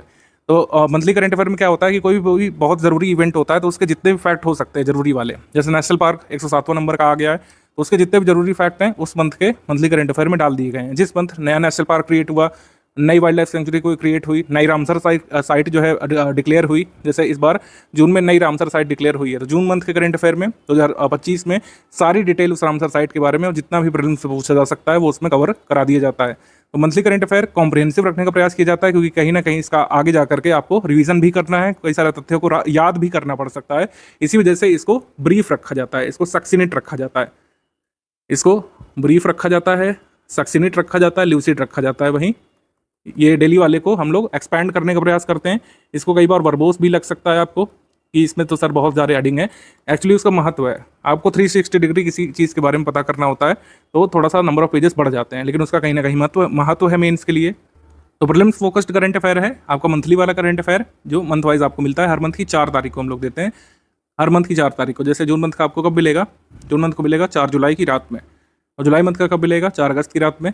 ठीक है, तो इस तरीके से मंथली करंट अफेयर मिलता जाता है। टॉप 500 MCQ हम लोग देते हैं, वो करीब 8 या 10 तारीख को आता है। वो उसी मंथ का रिवीजन होता है, मतलब उसी मंथ का आप रिवाइज कर सकते हैं 500 MCQ लगा करके। उत्तर प्रदेश करंट अफेयर ये आपको मिल जाता है हर मंथ की करीब 12 तारीख को, ठीक है। तो ये ध्यान रखिएगा, इस तरीके से करंट अफेयर मिलता रहेगा, इसी तरीके से आपको पढ़ते हुए चलना है। कोशिश करिए कि डेली का जो करंट अफेयर है वो डेली बेसिस पर निपटाएं। आप ये शेड्यूल नहीं बनाइएगा गलती से भी कि 7 दिन का एक साथ रिवाइज करेंगे, तब उसमें मज़ा नहीं आएगा, उसमें बेनिफिट कम मिलेगा। तो आपको क्लियर हो गया होगा कि डेली करंट अफेयर का क्या बेनिफिट है, मंथली करंट अफेयर का क्या बेनिफिट है, टॉप 500 MCQ का रेलिवेंस क्या है, और उत्तर प्रदेश करंट अफेयर का क्या रेलिवेंस है। उत्तर प्रदेश करंट अफेयर हर बार ऐसा देखा गया है कि कई बार GS का रेलिवेंस होता है, मतलब उत्तर प्रदेश की GK कई बार ज़्यादा पूछी जाती है, किसी साल करंट अफेयर ज़्यादा पूछा जाता है। जैसे इस साल यूपी करंट से कम सवाल आए थे, या फिर बहुत ही कम सवाल आए थे कह सकते हैं। 2025 वाले में ऐसा हो सकता है 4-5 प्रश्न आ जाए। तो एक एग्जाम में 4-5 प्रश्न अगर आप सही निकालना चाहते हैं तो उत्तर प्रदेश करंट अफेयर को लगातार फॉलो करना चाहिए मंथ वाइज। और अगर नहीं भी आता है, मान लीजिए कि आपको नहीं भी आता है सवाल प्रीलिम्स में उत्तर प्रदेश करंट अफेयर से नहीं मिलता है, तो मेंस में जो GS 5 और 6 पेपर है उसके लिए हेल्प करता है। कई सारे फैक्ट आपको इसमें मिल जाते हैं GS पेपर 5 और 6 के लिए, क्योंकि यूपी स्पेशल तो पढ़ना ही डिटेल में GS 5 और 6 में, तो उससे अभी आप अपडेटेड रहते हैं उत्तर प्रदेश करंट अफेयर से।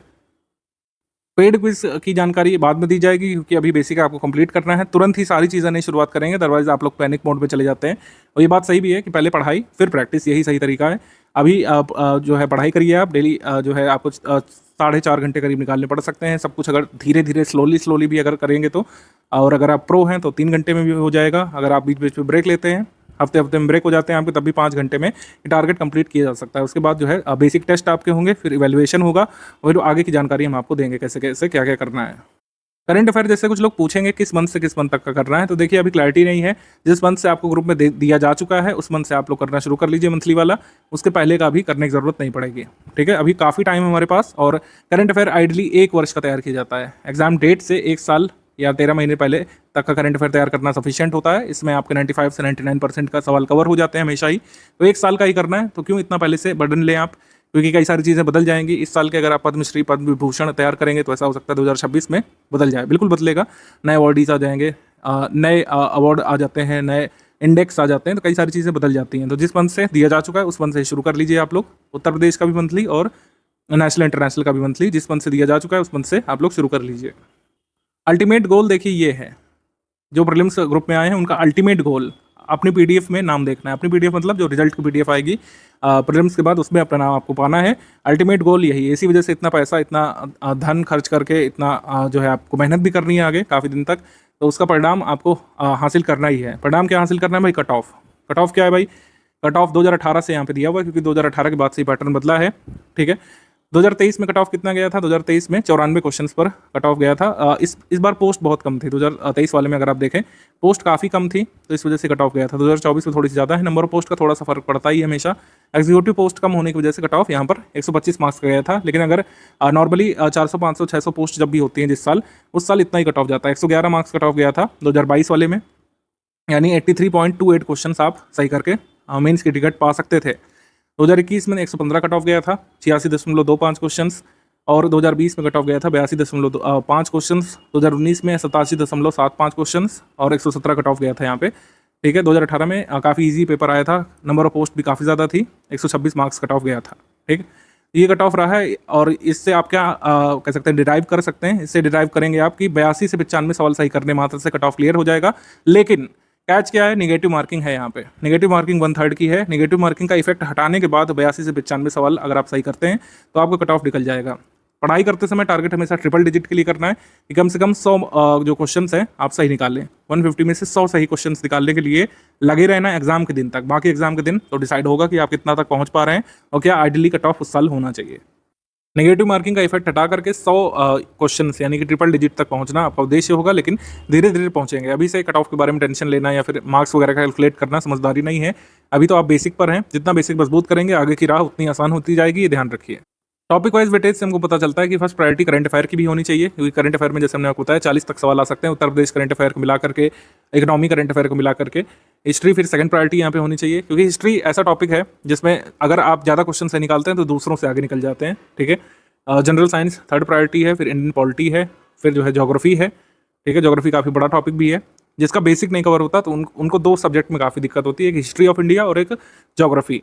तो इसी वजह से इन दोनों पर काफ़ी फोकस किया गया है कि इनकी बेसिक बुक आप जरूर कंप्लीट करें टाइमली, जिससे आगे की राह आसान रहे। ये हमारा ग्रुप जो है टेलीग्राम पर चलने वाला है, कोई स्पेसिफिक वेबसाइट या पोर्टल नहीं है। टेलीग्राम पर ही ऑपरेट करने का निर्णय स्टडी फॉर सिविल सर्विस ने हमेशा से लिया था, क्योंकि सबसे स्टेबल ऐप है अभी तक का। ठीक है, व्हाट्सएप इतना स्टेबल नहीं जितना टेलीग्राम है, कोई भी मैसेजिंग ऐप उतना स्टेबल नहीं जितना कि टेलीग्राम है, उतने फीचर्स भी प्रोवाइड नहीं कराता है free of cost.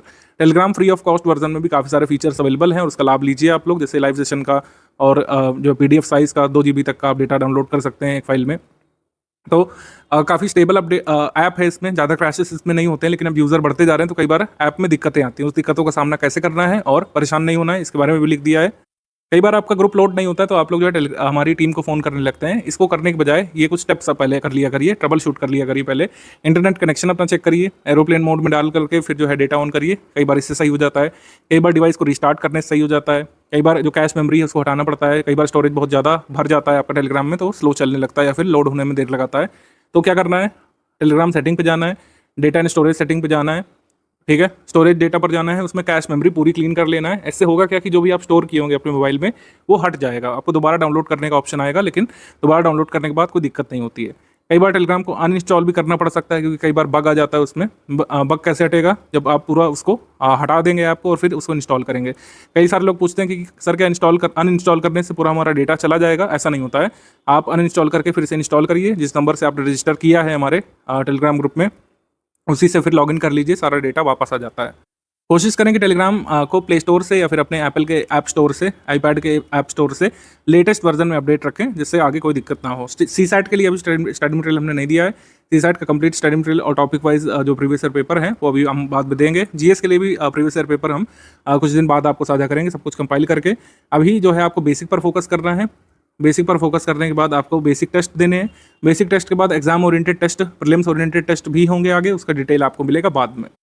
Previous year question का जो कंपाइलेशन है वो स्टडी फॉर सिविल सर्विस आपको ग्रुप में देगा और वो कब से पढ़ना है हम बता देंगे, उस हिसाब से आप लोग चालू करिएगा। और जो मार्केट में जो PYQ कंपाइलेशन मिल रही है उनसे कतई दूर रहिएगा, रहना है आपको। खासकर अपने एग्जाम की इनिशियल प्रिपरेशन में कतई उससे दूर रहिएगा। अगर आप ग्रेजुएट हुए हैं और आपको कोई ये फलाने किताबें सजेस्ट कर रहा है कि PYQ कंपाइलेशन आप ले आइए मोटे मोटे, उससे पढ़ डालिए। गलती करेंगे आप लोग निश्चित तौर पर, कभी भी आपके बेसिक मजबूत होंगे नहीं और मेंस में खासी दिक्कत आने वाली है। ये मोटे मोटे PYQ कंपाइलेशन 2016 में या फिर 2014 या उससे पहले रेलिवेंट होते थे, जब मेंस का पेपर भी ऑब्जेक्टिव होता था। अब इसका महत्व नहीं रह गया है। PYQ किस तरीके से पढ़ना चाहिए और कौन कौन से मिथक या मिथ एसोसिएटेड हैं PYQ से, उसको क्लियर कर लेते हैं यहाँ पे शॉर्ट में। मैं यहाँ पर किसी को डिफेम करने के लिए या फिर किसी की स्ट्रैटेजी को कह सकते हैं नीचा दिखाने के लिए नहीं आया हूँ, या फिर हमें ये नहीं कहना है कि हमारी स्ट्रैटेजी सर्वश्रेष्ठ है, लेकिन लॉजिक के साथ यहाँ पर समझते हैं कि PYQ कंपाइलेशन क्यों नहीं पढ़ना चाहिए। PYQ हमें सिलेबस को समझने में हेल्प करता है, ये सही बात है। PYQ हमेशा ही देखना चाहिए। जैसे हमने आपको कुछ PYQ दिखाए थे कि कैसे NCERT हेल्प करती है सॉल्व करने में हमारे पेपर को, PYQ के माध्यम से मैं आपको समझा पाया। PYQ कई बार हेल्प करते हैं सिलेबस को समझने में, क्योंकि सिलेबस जो है UPPSC का आधे पेज में लिख करके आयोग देता है, उससे कई बार चीज़ें नहीं अंडरस्टैंड कर पाते हैं आप लोग। ये बात सच है कि PYQ से हमें काफ़ी कुछ अंदाजा पड़ जाता है कि क्या पूछा जाएगा, कौन कौन से टॉपिक्स जरूरी हैं। जैसे पॉवर्टी वाला टॉपिक जरूरी है, हमको PYQ से अंदाज़ा लग जाता है। PYQ से हमें ये पता चलता है कि किस विषय में किस हद तक प्रश्न बन सकते हैं, किस विषय से कितने प्रश्न बन रहे हैं, किस हद तक कितनी डेप्थ तक प्रश्न बन रहे हैं, कि अगर आयोग जो है हिमालय से पूछेगा तो क्या क्या तक पूछ सकता है, हिमालय के कितने अंदर आयोग पूछ सकता है। ठीक है, डेक्कन प्लेट्यू जो है उसमें कितने तथ्य पूछ सकता है, या फिर हिस्ट्री ऑफ इंडिया है, मुगल प्रशासन से क्या क्या किस हद तक पूछ सकता है, कितनी गहराई तक सवाल बन सकते हैं, ये हमको भान हो जाता है। और PYQ से बढ़िया कोई समझा नहीं सकता है। सबसे जो मिथ है एसोसिएटेड कि 10 साल के PYQ कंप्लीट कर लो, सिलेबस कंप्लीट, इससे बड़ा मिथ कोई नहीं है। इससे तो बिल्कुल दूर रहना है आपको, अदरवाइज आपकी प्रिपरेशन बहुत लंबी चलने वाली है। बिना कोई जो है कह सकते हैं परिणाम लाए बहुत लंबे समय तक प्रिपरेशन कर सकते हैं आप, अगर आप इस मिथ को फॉलो करेंगे कि PYQ कंप्लीट कर लो पिछले 10-20 साल के। PYQ से ये सब लाभ मिलते हैं, लेकिन PYQ से आप कंप्लीट नहीं कर पाएंगे सिलेबस। PYQ के सोल्यूशन और एक्सप्लेनेशन वाली जो बुक्स आती हैं उसको कंप्लीट करने से सिलेबस कंप्लीट होता है, ऐसा नहीं होता है कभी, और कभी हुआ नहीं है। PYQ से मिलते जुलते सवाल आ जाते हैं, ये लाई ऑफ द सेंचुरी है। PYQ से इंस्पायर्ड सवाल होते हैं लेकिन बहुत कम होते हैं, और PYQ से आजकल जो सवाल बन भी रहे हैं वो काफ़ी टफ लेवल के बन रहे हैं। मतलब 5-6 PYQ को मिला करके सवाल बन रहा है, जिससे कुछ लाभ ज़्यादा नहीं होता है। PYQ बहुत सारे रिपीट होते हैं, ऐसा नहीं है। ठीक है, बेसिक कॉन्सेप्ट रिपीट होते हैं, PYQ नहीं रिपीट होते हैं ज़्यादा, ये ध्यान रखिएगा। UPPSC 2026 के ग्रुप में जो लोग आए हैं तो इसका मतलब काफ़ी आप एंथुसियास्टिक हैं एग्जाम को क्लियर करने को लेकर के, कि आपने इतना लॉन्ग टर्म बैच ज्वाइन किया है। लेकिन ज़रूरी है कि कंसिस्टेंसी आपकी बनी रहे। पहले दिवस तक जो उत्साह रहता है वो डे नंबर 300 तक या डे नंबर 600 तक भी बना रहे तो अच्छा रहता है, तभी आपको लाभ मिलता है। कंसिस्टेंसी बहुत ज़रूरी है। निरंतरता बहुत ज़्यादा ज़रूरी है एग्जाम क्लियर करने के लिए, यूपीपीएससी जैसे एग्जाम को क्लियर करने के लिए, जिसका सिलेबस काफ़ी बड़ा है। आपको पेशेंस भी बनाए रखना पड़ेगा। कई बार लोगों की आस छूट जाती है कि अरे सर बहुत टाइम लग रहा है, ऐसा कैसे होगा, कई सारे सवाल गलत होंगे, पढ़ने के बाद भी टेस्ट सीरीज में सवाल गलत निकलेंगे।